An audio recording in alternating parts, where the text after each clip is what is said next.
एक बार सब लोग जोर से, पूरे दिल से, दोनों मुट्ठी बंद करके, हाथ ऊपर करके जोर से बोलेंगे, भारत माता की, भारत माता की, इनकलाब, इनकलाब, वंदे वंदे, जय जोहर, जय जोहर, बिरसा मुंडा अमर रहे, बिरसा मुंडा अमर रहे।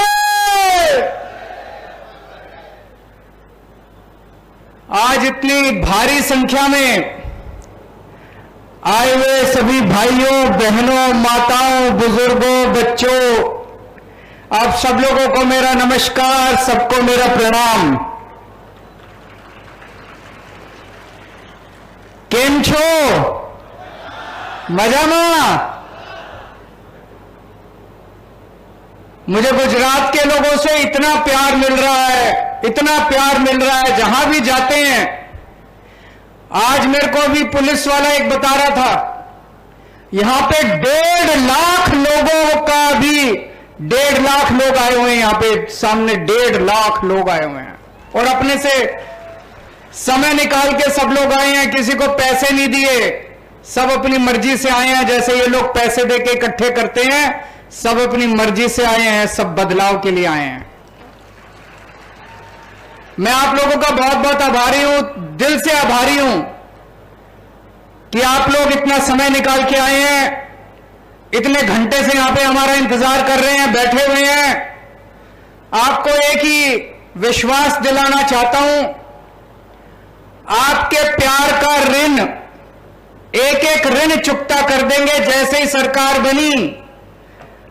आपको जितनी गारंटी देके जा रहे हैं, जितने वादे देके जा रहे हैं, एक एक वादा पूरा करेंगे।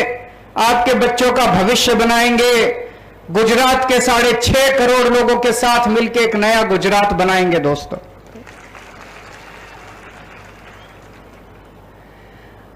आप लोगों से पूछना चाहता हूं, कौन कौन लोग बदलाव चाहते हैं इस बार? कौन कौन बदलना चाहते हैं? वो जो सड़क पे खड़े हैं वो भी बता दे, कौन कौन बदलाव चाहता है, हाथ खड़े कर दे सब लोग। आपके लिए एक बहुत बड़ी खुशखबरी लेके आया हूं। आईबी की रिपोर्ट आई है। आईबी मतलब केंद्रीय सरकार की, केंद्र सरकार की, सेंट्रल गवर्नमेंट की एक खुफिया एजेंसी है आईबी।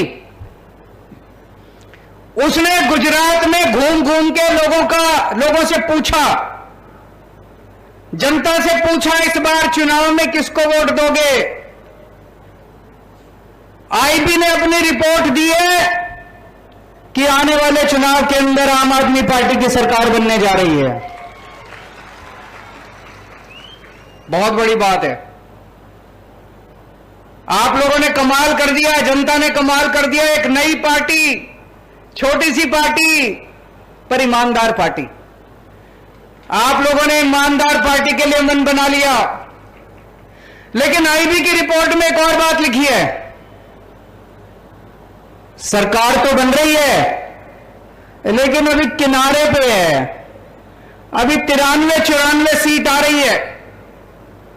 93-94 सीट आएगी तो दिक्कत है।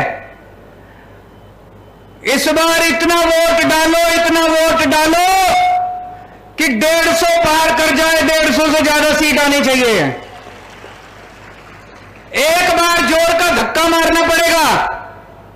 इतना तो पहुंच गए, सरकार बन रही है, इतना पहुंच गए, लेकिन अभी मार्जिन पे है, किनारे पे है। आप सबको मिलकर एक बार जोर का धक्का मारना पड़ेगा। एक बार जोर का धक्का मार दो, 150 पार हो जाएगी। उसके बाद अपनी 5 साल स्थिर सरकार चलेगी। दोस्तों, तो सरकार तो बन रही है। दिसंबर में 1 दिसंबर को सरकार बन जाएगी। सरकार बनने के बाद सबसे पहला काम क्या करना है? भ्रष्टाचार खत्म करना है। अपने को करना है कि नहीं करना है? भ्रष्टाचार खत्म करना है। इन लोगों ने लूट लिया गुजरात को। 27 साल इन्होंने लूटने में कोई कसर नहीं छोड़ी। इनके पास, किसी नेता के पास चले जाओ काम लेके, कहते हैं सरकार घाटे में चल रही है, सरकार घाटे में चल रही है, सरकार घाटे में। अरे कहां गया सारा पैसा? एक एमएलए है गुजरात का, इनका चुनाव लड़ने के पहले उसकी 4 एकड़ जमीन थी, 5 साल में 1000 एकड़ जमीन हो गई, 1000 एकड़ जमीन। इन सारों ने इतने बंगले बनवा लिए, इतनी जमीन खरीद ली अपने बच्चों के नाम, अपनी बीवी के नाम, अपने मां बाप के नाम, बच्चों के बच्चे अभी हुए नहीं उनके भी नाम जमीन खरीद ली इन्होंने, प्रॉपर्टी खरीद ली इन लोगों ने। इतना पैसा कमा लिया इन लोगों ने, सबने मिलकर लूट लिया गुजरात को। कहते हैं पैसा नहीं है।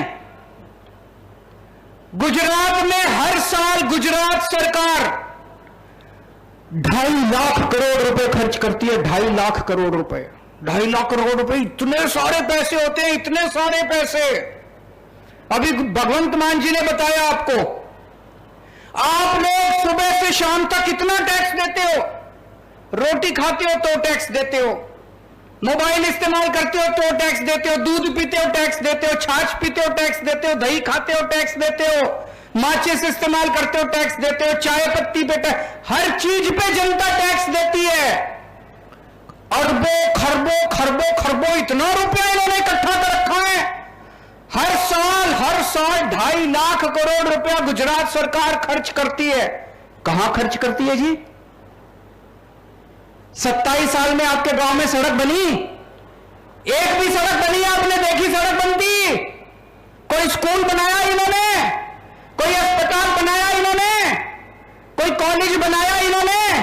कुछ काम करा इन्होंने? कुछ भी नहीं करा। फिर पैसा कहां गया? स्विस बैंकों में चला गया, प्रॉपर्टी खरीद ली, जमीन खरीद ली, सारा पैसा खा गए ये लोग। भ्रष्टाचार बंद करेंगे, हमारी सरकार बनेगी, भ्रष्टाचार मुक्त शासन देंगे गुजरात को। गुजरात का एक एक पैसा, गुजरात सरकार का एक एक पैसा जनता पे खर्च होगा। हमारा कोई मंत्री भ्रष्टाचार नहीं करेगा, हमारा मुख्यमंत्री भ्रष्टाचार नहीं करेगा, हमारे कोई एमएलए भ्रष्टाचार नहीं करेगा। और अगर कोई भ्रष्टाचार करेगा तो जेल जाएगा। हमारा अपना भी भ्रष्टाचार करेगा, उसको छोड़ेंगे नहीं। हमारा अपना भी, भगवंत मान साहब ने कमाल कर दिया। अभी पंजाब के अंदर नई नई सरकार बनी, मान साहब को एक दिन पता चला कि उनका हेल्थ मिनिस्टर कुछ गड़बड़ कर रहा है। अभी विपक्ष को नहीं पता था, अभी मीडिया को भी नहीं पता था। किसी ने आके मान साहब के कान में बोला कि आपका हेल्थ मिनिस्टर गड़बड़ कर रहा है। इन्होंने पता कराया, पता चला हां ये गड़बड़ कर रहा है। पता है इन्होंने क्या किया? अपने हेल्थ मिनिस्टर को पकड़ के जेल में डाल दिया। कभी सुना है? 75 साल आजादी के 75 साल में पहली बार ऐसे हुआ कि किसी मुख्यमंत्री ने अपने हेल्थ मिनिस्टर को पकड़ के जेल में डाल दिया। कट्टर ईमानदार पार्टी है, कट्टर ईमानदार लोग हैं हम, कट्टर ईमानदार सरकार है हमारी। एक पैसे का भ्रष्टाचार नहीं होने देंगे। जो भ्रष्टाचार करेगा जेल जाएगा। और इन नेताओं ने गुजरात के अंदर जितने काले धंधे कर रखे हैं, जितने इतने काले धंधे चल रहे हैं, सारे काले धंधे बंद करेंगे। 2015 के बाद से आज तक जितने पेपर फूटे, ये जो पेपर फूटते हैं ये अपने आप नहीं फूटते, कोई मंत्री कराता है, कोई बड़ा नेता कराता है। आज तक कोई जेल नहीं गया। 2015 के बाद से आज तक जितने पेपर फूटे सबकी जांच दोबारा कराएंगे और जिन जिन लोगों ने पेपर फोड़े उनको 10-10 साल तक जेल की सजा दी जाएगी।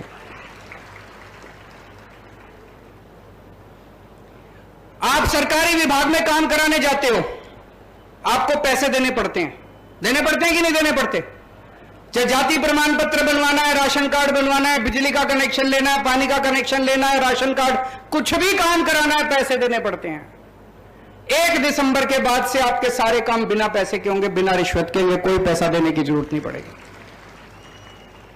अभी जो यशोदान भाई ने बताया, आपको लग रहा होगा वैसे ही फेंक रहा है यशोदान, झूठ बोल रहा है। दिल्ली में हमने एक व्यवस्था कर दी, अब एक एक करके हम सरकारी दफ्तर पे ताला लगाते जा रहे हैं, बंद करते जा रहे हैं। अब आपको अपना काम कराने के लिए सरकारी दफ्तर जाने की जरूरत नहीं है। हमने ऐसी व्यवस्था कर दी, आपको कोई भी काम कराना है आप फोन करो, आप बोलो मेरे को यह काम कराना है, राशन कार्ड बनवाना है, बिजली कनेक्शन लेना है, फलाना ढिमका, सरकारी अफसर आपके घर आके आपका काम करके जाता है, आपको दफ्तर जाने की जरूरत नहीं है।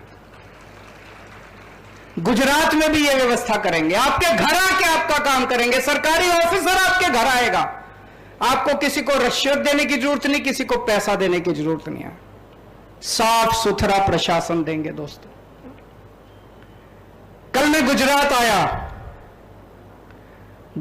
आया, मैंने देखा चारों तरफ इन लोगों ने मेरे खिलाफ पोस्टर लगा रखे थे, इतने बड़े बड़े होर्डिंग, इतने बड़े बड़े पोस्टर मेरे खिलाफ, मेरी एक तस्वीर उसमें, और तस्वीर के बगल में इन्होंने भगवान के खिलाफ बड़े अपशब्द, अपमानजनक शब्द इन लोगों ने लिखे हुए थे भगवान जी के खिलाफ।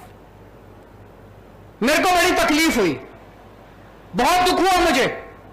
मैं जानता हूं कि ये लोग मेरे से नफरत करते हैं, ये लोग मेरे से बहुत नफरत करते हैं। तुम मेरे को जो मर्जी कर लो, भगवान के खिलाफ तो कम से कम कुछ मत बोलो, भगवान को तो बख्श दो, भगवान का अपमान तो मत करो कम से कम। भगवान का अपमान कौन करता है? पुराने जमाने में जब ऋषि मुनि तपस्या कर रहे होते थे तो राक्षस आके उनकी तपस्या भंग करते थे। जो भगवान का अपमान करता है उसको राक्षस कहते हैं। जो भगवान का अपमान करता है, भक्तों का अपमान करता है, वो कंस की औलाद कहते हैं, वो कंस की औलाद है। क्या करते थे पुराने जमाने में राक्षस? किसी भी गांव में घुस जाते थे, गुंडागर्दी करते थे, महिलाओं को छेड़ते थे, बलात्कार करते थे। ये जितने आजकल गुंडागर्दी कर रहे हैं, भगवान का अपमान कर रहे हैं, भगवान के खिलाफ गंदी भाषा इस्तेमाल कर रहे हैं, ये लोग ये गुंडागर्दी कर रहे हैं, महिलाओं को छेड़ते हैं, लोगों को पीटते हैं, ये लोग, ये कंस की औलाद है, ये राक्षसों की औलाद है। मैं हनुमान जी का भक्त हूं, हनुमान जी का कट्टर भक्त हूं मैं। हनुमान जी की बड़ी कृपा है मेरे ऊपर। और इन लोगों को बता दूं, मेरा जन्म जन्माष्टमी के दिन हुआ था। जिस दिन मैं पैदा हुआ उस दिन जन्माष्टमी थी, श्री कृष्ण जन्माष्टमी। बचपन में मेरी दादी मुझे घर में प्यार से, मेरा घर का नाम कृष्ण था, और भगवान श्री कृष्ण का भी अपार आशीर्वाद है मुझे। उन्होंने स्पेशल काम देके भेजा है, इन कंस की औलादों का सफाया करना है, इन राक्षसों का सफाया करना है। आज के जमाने के जो राक्षस हैं, इनका सबका सफाया करना है। दोस्तों, जनता जनार्दन होती है, जनता भगवान होती है।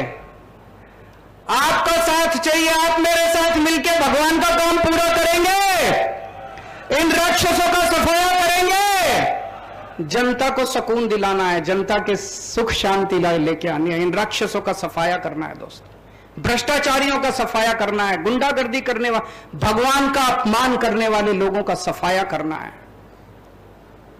इतनी महंगाई हो गई आजकल, इतनी महंगाई, आम आदमी का जीना मुश्किल होता जा रहा है। तनख्वाह बढ़ती नहीं है, आमदनी बढ़ती नहीं है, खर्चे बढ़ते जा रहे हैं।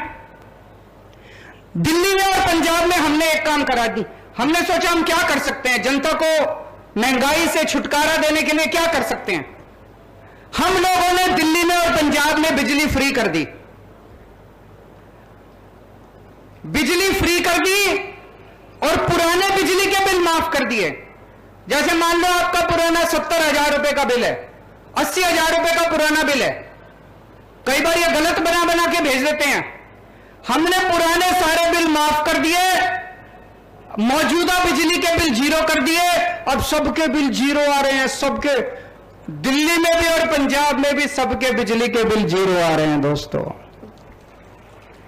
गुजरात में आपको भी महंगाई से छुटकारा दिलाएंगे। होना चाहिए कि नहीं होना चाहिए? गुजरात में 1 मार्च से नोट कर लो, केजरीवाल जो कहता है करता है, मैं झूठ नहीं बोलता। मैं 2 बातें कम करता हूं लेकिन एक बात पूरी करता हूं जो कहता हूं। 1 मार्च से गुजरात के हर परिवार, गुजरात के सभी लोगों का जीरो बिजली का बिल आने लगेगा। पुराने सारे बिल माफ कर देंगे और नए बिजली के बिल आना बंद हो जाएंगे। बिजली आएगी, 24 घंटे बिजली आएगी, बिल नहीं आएगा। मैंने जब ये बोला तो ये मेरे ऊपर खूब गालियां दे रहे हैं, दोनों बीजेपी वाले कांग्रेस वाले खूब गालियां दे रहे हैं। केजरीवाल फ्री की रेवड़ी बांट रहा है, केजरीवाल फ्री की रेवड़ी बांट रहा है। आपको पता है गुजरात के मुख्यमंत्री को हर महीने कितनी बिजली फ्री मिलती है? 5000 यूनिट बिजली फ्री मिलती है गुजरात के सीएम को। 5000 हर महीने। हर मंत्री को 4000 यूनिट बिजली मुफ्त मिलती है, हर मंत्री को। सीएम को 5000 यूनिट, मंत्री को 4000 यूनिट। केजरीवाल जब कहता है जनता को 300 यूनिट बिजली मुफ्त दूंगा तो इनको मिर्ची लगती है। जनता को बिजली मुफ्त मिलनी चाहिए कि नहीं मिलनी चाहिए? सीएम को मुफ्त मिलती है, मंत्री को मुफ्त मिलती है, तो जनता को भी मिलनी चाहिए। क्यों नहीं मिलनी चाहिए जनता को मुफ्त बिजली? जरूर देंगे। यहां जितनी महिलाएं बैठी हैं सबको कहना चाहता हूं, जिन जिन महिलाओं के बैंक अकाउंट नहीं है अपने बैंक अकाउंट खुलवा लेना। हमारी सरकार बनने के बाद 18 साल से ऊपर की हर महिला के अकाउंट में हर महीने 1-1 हजार रुपए हर महीना डलवाया करेंगे। होना चाहिए कि नहीं होना चाहिए? मैं ऐसी कई बेटियों को जानता हूं जो पैसे की कमी के कारण उनकी पढ़ाई छूट जाती है। उनके अकाउंट में 1000 रुपए जाएंगे तो उनकी पढ़ाई नहीं छूटेगी, वो बेटी अपना बेचारा अपना पढ़ाई पूरी कर लेगी। 1000 रुपए हर महिला को मिलेंगे, उसके 100 काम आते हैं महिला के, उसके काम पूरे होंगे। मैं सभी महिलाओं को कहना चाहता हूं, हमें तुम्हारे चिंता करवानी जरूर नहीं। तुम्हारो भाई आवी गयो छे।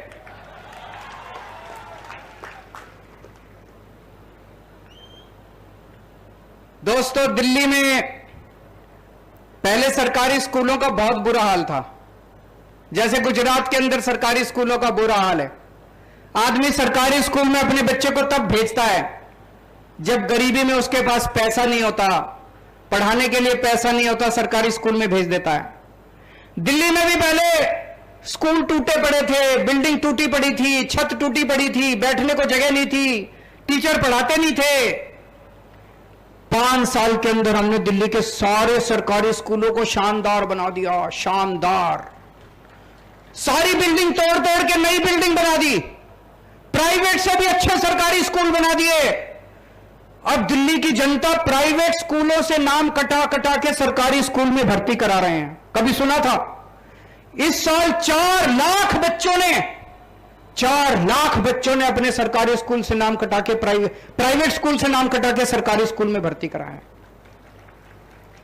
अब सरकारी स्कूलों में बच्चे, मजदूर का बच्चा इंजीनियर बन रहा है, रिक्शे वाले का बच्चा डॉक्टर बन रहा है, किसान का बच्चा वकील बन रहा है, गरीबों के बच्चे, बड़े बड़े हजारों बच्चे डॉक्टर बन रहे हैं, इंजीनियर बन रहे हैं। प्राइवेट स्कूलों के बच्चे इतने नहीं बन रहे जितने सरकारी स्कूलों के बच्चे अब शानदार बन रहे हैं। और सोचो, एक मजदूर का बच्चा अगर इंजीनियर बन जाता है, इंजीनियर बनने के बाद उसकी तनख्वाह कितनी होती है? 2 लाख 3 लाख रुपए महीना। उसके तो परिवार की गरीबी दूर हो गई कि नहीं हो गई? अगर हम अपने सारे बच्चों को अच्छी शिक्षा दे दें, सबकी गरीबी दूर हो सकती है, सब अमीर बन जाएंगे, सारे लोग अमीर बन जाएंगे। गुजरात में भी ऐसे ही करेंगे। गुजरात के सरकारी स्कूल, खूब सारे नए सरकारी स्कूल बनाएंगे अभी जो स्कूल है उनको तोड़ तोड़ के नए बड़े शानदार सरकारी स्कूल बनाएंगे। मैं आपको यकीन दिला रहा हूं, 5 साल के अंदर, 5 साल दे दो, 5 साल के अंदर ऐसे शानदार गुजरात में सरकारी स्कूल बना दूंगा, आपको प्राइवेट स्कूल की जरूरत ही नहीं पड़ेगी। प्राइवेट स्कूल सारे जने भूल जाओगे आप लोग। लेकिन अगर फिर भी आपको अपने बच्चों को प्राइवेट स्कूल में पढ़ाना है, जिसको भी, मेरे को पता चला है प्राइवेट स्कूल वालों ने गुंडागर्दी मचा रखी है। मचा रखी कि नहीं मचा रखी? जब मर्जी फीस बढ़ा देते हैं, जब मर्जी पैसे मांगते हैं। इनकी गुंडागर्दी रोकेंगे। दिल्ली के अंदर भी पहले गुंडागर्दी करते थे। 7 साल में हमने प्राइवेट स्कूल वालों को दिल्ली में फीस नहीं बढ़ाने दी। पंजाब में भी हमने फीस बढ़ाने से रोक दिया प्राइवेट स्कूल वालों को। गुजरात के अंदर भी प्राइवेट स्कूल वालों को फीस नहीं बढ़ाने देंगे दोस्तों। तमार बानकने डॉक्टर, इंजीनियर, वकील बनावीस, तमार गरीबी दूर करीस। दिल्ली में पहले सरकारी अस्पतालों का बुरा हाल था। घर में कोई बीमार हो जाए, हजारों रुपए खर्च करने पड़ते थे लोगों को। करने पड़ते हैं कि नहीं करने पड़ते? प्राइवेट अस्पताल में ले जाओ, छोटी सी बीमारी हो, हजारों रुपए खर्च हो जाते हैं। हमने दिल्ली में गली गली में मोहल्ला क्लिनिक खोल दिए। मोहल्ला क्लिनिक में सारी दवाइयां फ्री है, सारे टेस्ट फ्री हैं, सबका इलाज फ्री है। शानदार बड़े बड़े सरकारी अस्पताल बना दिए, उसमें सबका इलाज फ्री है। दिल्ली के 2 करोड़ लोगों का इलाज, चाहे 20 लाख 30 लाख रुपए भी खर्चा है, सारा इलाज मुफ्त है। दवाइयां भी मुफ्त है, ऑपरेशन भी मुफ्त है, डॉक्टर की फीस भी मुफ्त है, सब मुफ्त है। गुजरात का भी मैंने पूरा प्लान बना रखा है।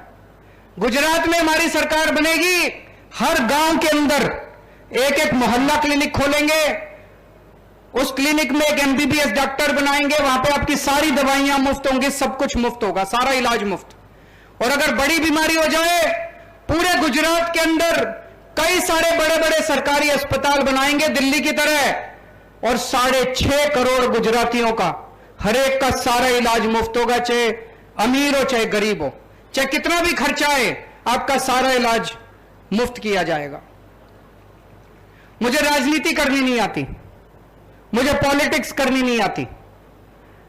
पढ़ा लिखा आदमी हूं मैं, शरीफ आदमी हूं, ईमानदार आदमी हूं। मेरे को इनकी तरह गुंडागर्दी करनी नहीं आती, इनकी तरह भ्रष्टाचार करना नहीं आता। मेरे को स्कूल बनाने आते हैं, मेरे को अस्पताल बनाने आते हैं। अगर गुंडागर्दी चाहिए, इनके पास चले जाना। अगर राजनीति चाहिए, गंदी राजनीति चाहिए, भ्रष्टाचार चाहिए, इनके पास चले जाना। अगर अपने बच्चों के लिए स्कूल बनवाने हैं, कॉलेज बनवाने हैं, मेरे पास आ जाना। अगर अपने परिवार के लिए अस्पताल बनवाने हैं तो मेरे पास आ जाना। दोस्तों, आप में से कौन कौन बेरोजगार है, जरा हाथ खड़े करें।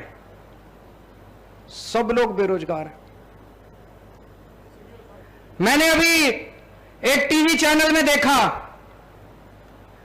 एक रिपोर्टर ने इनके बड़े नेता से पूछा कि सर इतनी ज्यादा बेरोजगारी है, इसके बारे में क्या कर रहे हो? बोले जो बेरोजगार हैं ये लोग निकम्मे हैं, ये लोग काबिल नहीं है, इनको कुछ आता नहीं है, इनको रोजगार नहीं मिल सकता। मुझे बड़ा गुस्सा आया। ये हमारे बच्चों को बेरोजगार हमारे बच्चों को निकम्मा बोलते हैं, लोगों को ये गालियां देते हैं, सरेआम गालियां देते हैं। इतना घमंड हो गया इन लोगों को, इतना अहंकार हो गया इन लोगों को। मैं आपसे पूछना चाहता हूं, आप लोग निकम्मे हो कि इनके बच्चे निकम्मे हैं? इनके बच्चे निकम्मे हैं।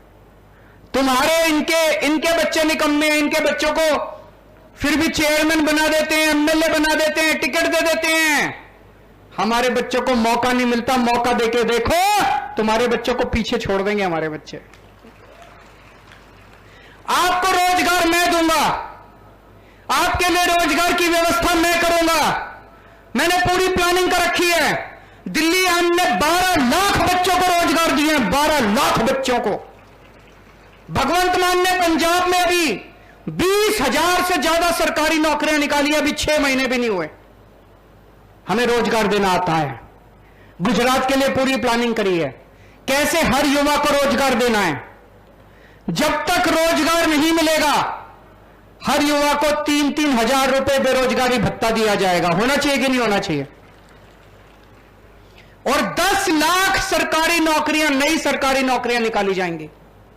इतने सारे हम सरकारी अस्पताल बनाएंगे, इतने मोहल्ला क्लिनिक बनाएंगे, इतने नए स्कूल बनाएंगे, इतना काम करेंगे, खूब सरकारी नौकरियां निकलेंगी, खूब नई नौकरियां निकलेंगी। 10 लाख सरकारी नौकरियां निकाली जाएंगी। और ये जितने पेपर फूटते हैं, हमारी अभी तक दिल्ली और पंजाब में एक भी पेपर नहीं फूटा। अब से 1 दिसंबर के बाद गुजरात में कोई पेपर नहीं फूटेगा। अगर कोई पेपर फोड़ेगा तो 10 साल के लिए उसको जेल भेजेंगे।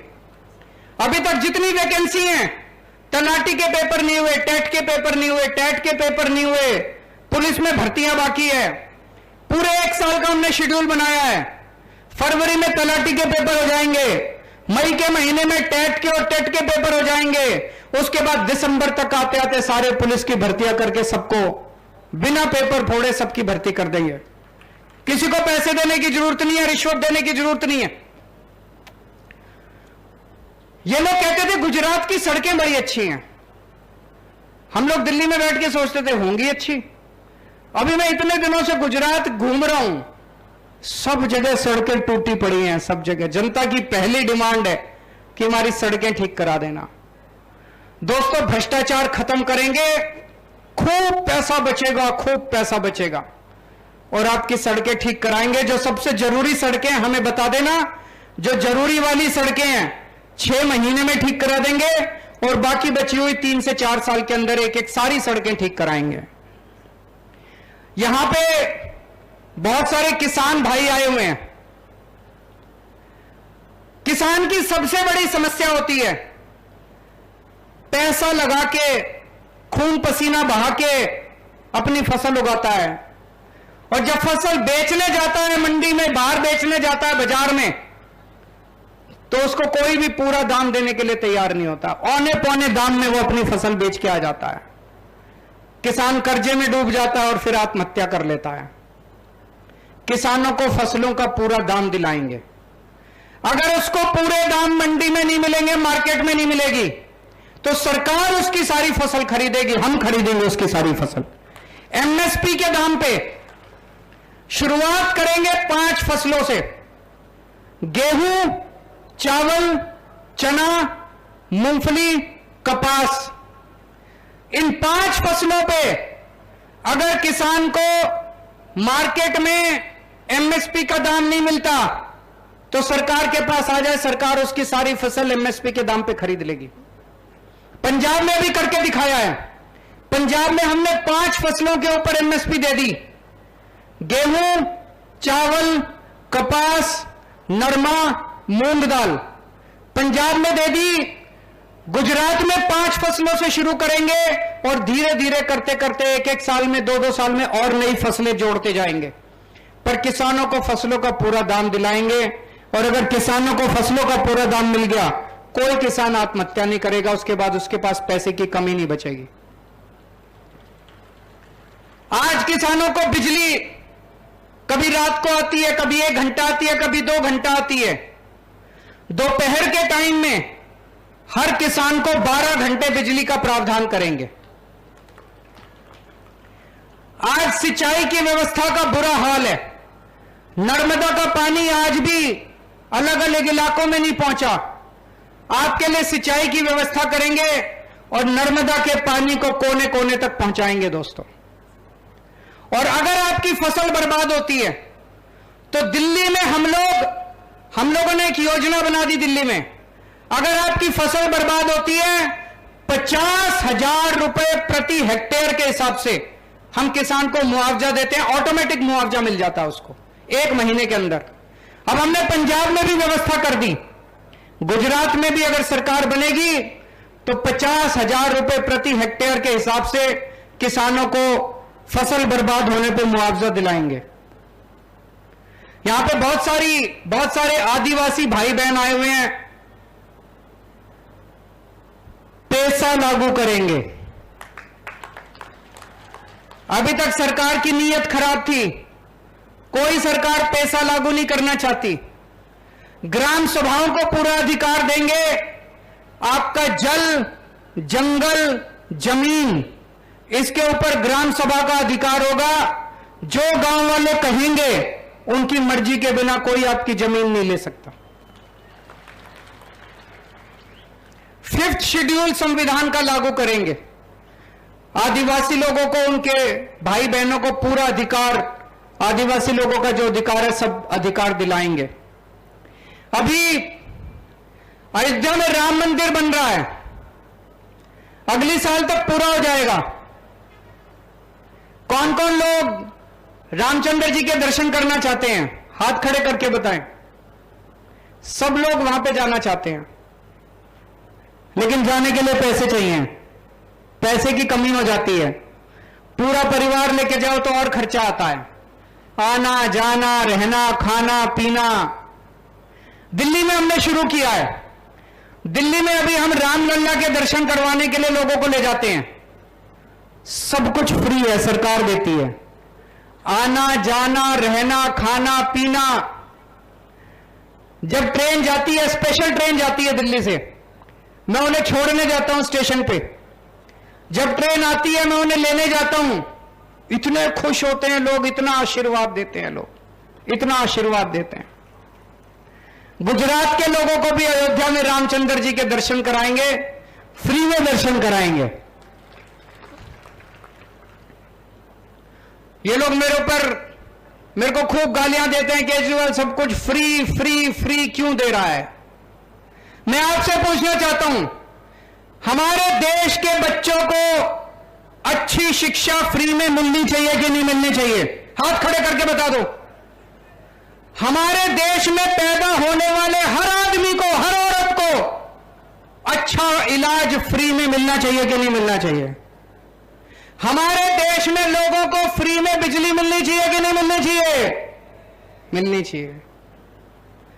ये इतना फ्री के खिलाफ क्यों बोलते हैं? क्यों कहते हैं केजरीवाल फ्री दे रहा है, फ्री दे रहा है, नहीं देना चाहिए? इनको डर लगता है सब कुछ फ्री दे दिया तो इनको लूटने के लिए कुछ नहीं बचेगा। मैं कहता हूं स्कूल बनवाऊंगा, कहते नहीं नहीं स्कूल नहीं बनेंगे। मैं कहता हूं अस्पताल बनवाऊंगा, दवाइयां फ्री दूंगा, ये कहते नहीं नहीं अस्पताल नहीं बनाने देंगे।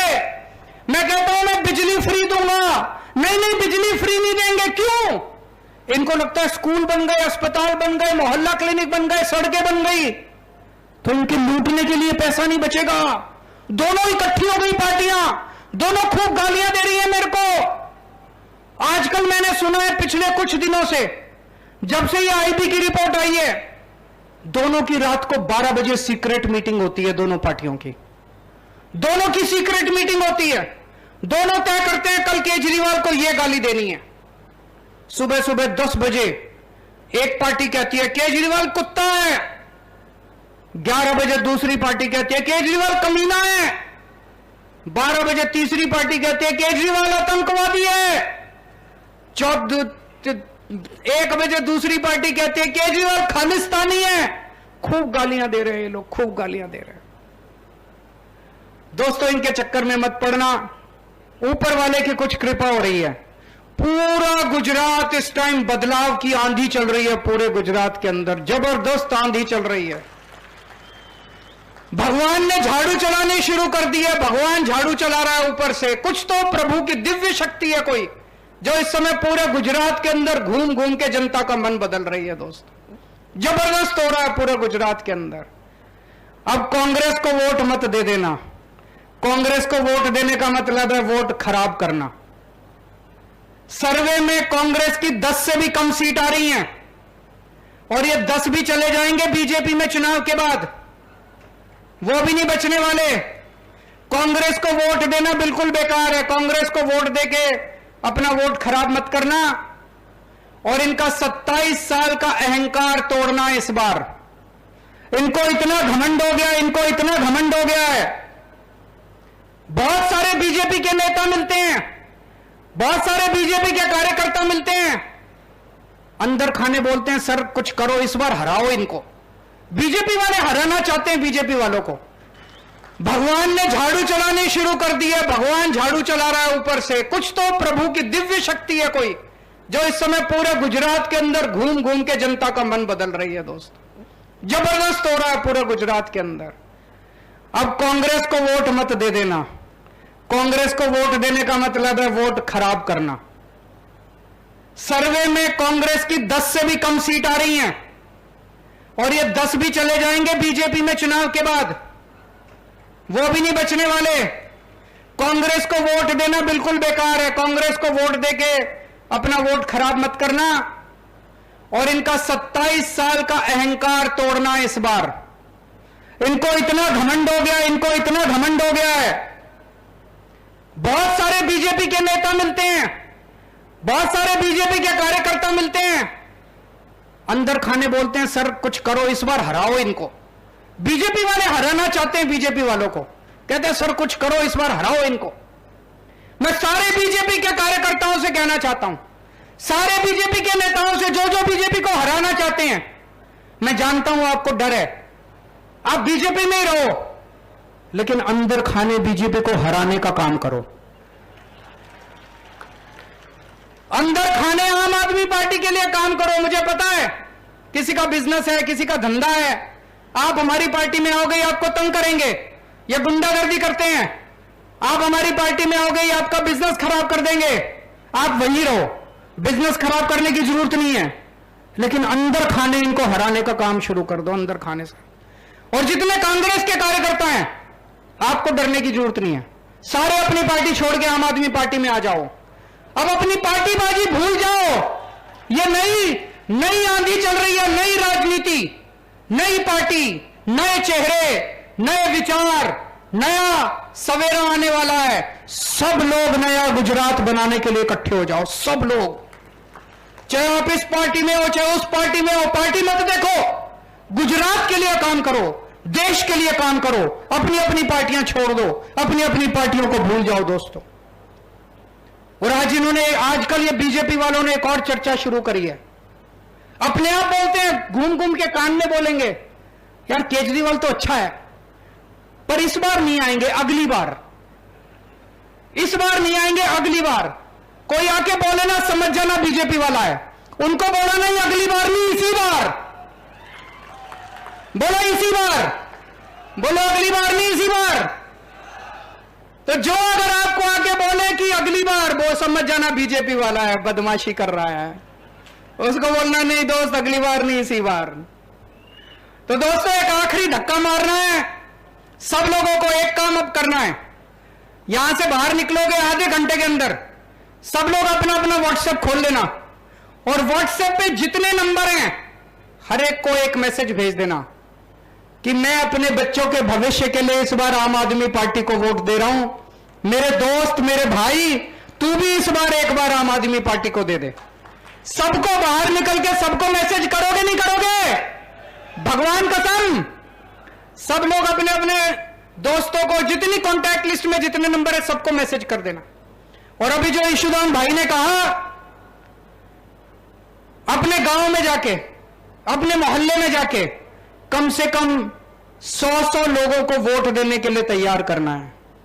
मेरे पास पैसे नहीं है चुनाव लड़ने के लिए, मैं बहुत मेहनत कर रहा हूं, भगवंत मान के पास भी नहीं है, हमारे ईशुदान के पास भी नहीं है, पार्टी के पास भी नहीं है, ईमानदार लोग हैं, हमने पैसे नहीं कमाए, हमारे अकाउंट खाली पड़े हैं, लेकिन हमें आपका साथ मिल रहा है, आपका आशीर्वाद मिल रहा है, विश्वास मिल रहा है, प्यार मिल रहा है, आपका साथ चाहिए।